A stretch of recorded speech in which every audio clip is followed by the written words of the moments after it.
Valley Fire. So-called Valley Fire. The Valley Fire. Let's go straight to Lake County. Valley Fire, a trail of destruction that really stretches all throughout this community. Speed at which plowed right through this neighborhood. 23,000 people displaced. We're just devastated. Hi, my name is Chris with FarmaTV. High above the Napa Valley, today we find ourselves in Lake County, California. This is home of the world's best cannabis. It is also the birthplace of G Pharma brands and a community that sits in devastation due to what has become known as the Valley Fire.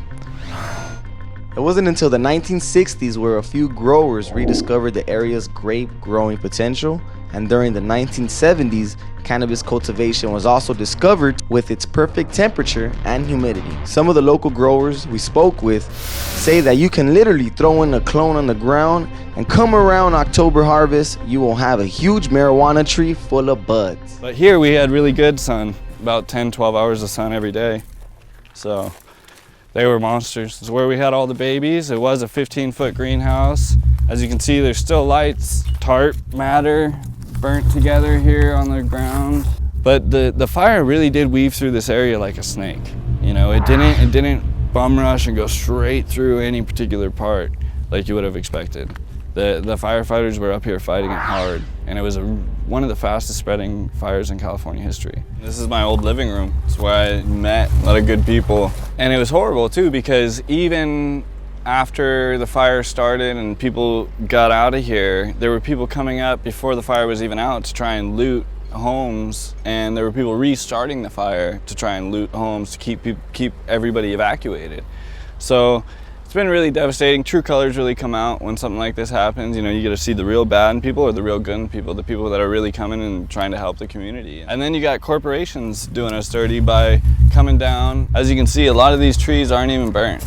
And this tree would have lived. That tree right there, they're gonna take down. It's over a 100-year-old pine, and there's no reason for that. There's no need for that. And the logging companies are coming in and really taking advantage of this time and free access to the wood. And I mean, as you go and see, there's all these white X's, and then you got all the yellow X's over them from the community actually coming out and saying, no, we don't want this tree cut. So it's a big thing going on right now inside of the community.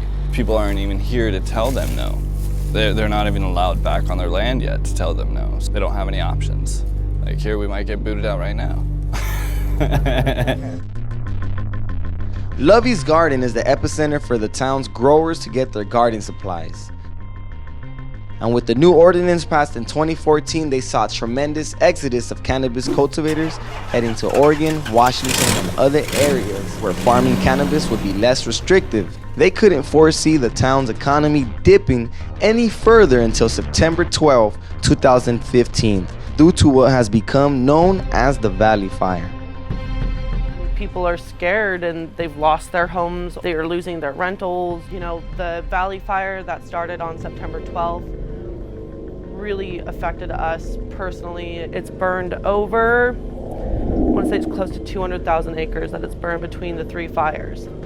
They say that we lost around 1,500 homes in our community, and it's gonna affect the business in a lot of different ways and gonna make us adjust with the industry.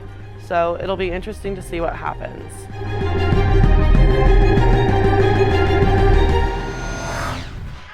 This fire didn't just affect growers, didn't just affect people in Lake County, it affected people in Napa, people in Sonoma County. I mean, just look at this front door, man. We got this burnt down parking garage. I mean, there's a burnt Escalade. The only thing that's left standing is the actual kids' playground. It's just affected everyone around this area. This is just a big domino effect from people in the mountains harvesting or growing down to the residents.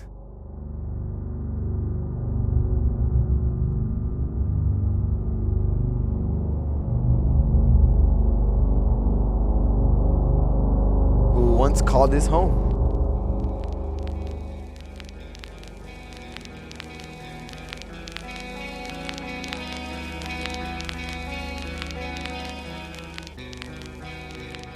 Yeah, we've had numbers of our firefighters that work for us that unfortunately lost their homes and almost everything they own. So it was definitely a traumatic impact on the community. The fire was burning with such intensity that almost every subdivision it was going through, the propane tanks were venting, and then once that gas was released into the atmosphere, they were actively burning and exploding through most of the communities around this area. As far as the cause, I don't know specifically, and that's still being under investigation. Just with the rates of spread that we are seeing, we knew that this fire was going to outrun us as far as our capabilities and things like that.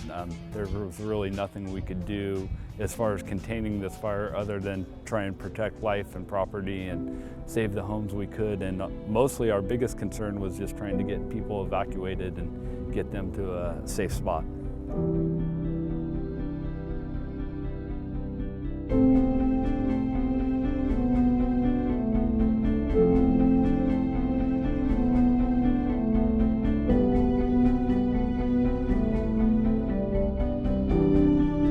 Middletown's a beautiful place, and it's got a really great community. You know, you walk down the street, and my first year I was like, it was very weird because people are waving to each other and talking and stopping to each other in the streets. But then as you become a part of that life, it's normal. You're waving to people. You walk out, you can't go into the grocery store and not talk to at least one person you know. Now, hopefully people, as they come and rebuild, they're going to be building nicer homes. You know, they're going to have an opportunity to landscape. And even that, the amount of money that's coming into our community is astronomical. People are going to hopefully take this opportunity and, you know, in 5 years down the road, be able to go, okay, you know, we've rebuilt our home, now let's do something additional for our community, and they're going to be bouncing back, and it's going to be my generation, not so much the older generations, that are going to be making this movement to making our town and community a better place.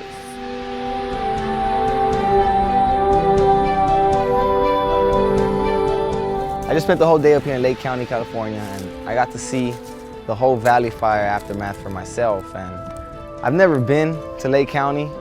From what I see from the leftover trees, I mean, honestly, as high as some buildings that I've seen in Los Angeles, it's just devastating to see people's houses go to ash, trees that are hundreds of years old get chopped down, and people lose, whether it be crops, whether it be Harley Davidson motorcycles, I mean, cars melted to the floor. These are real people. These are not just growers.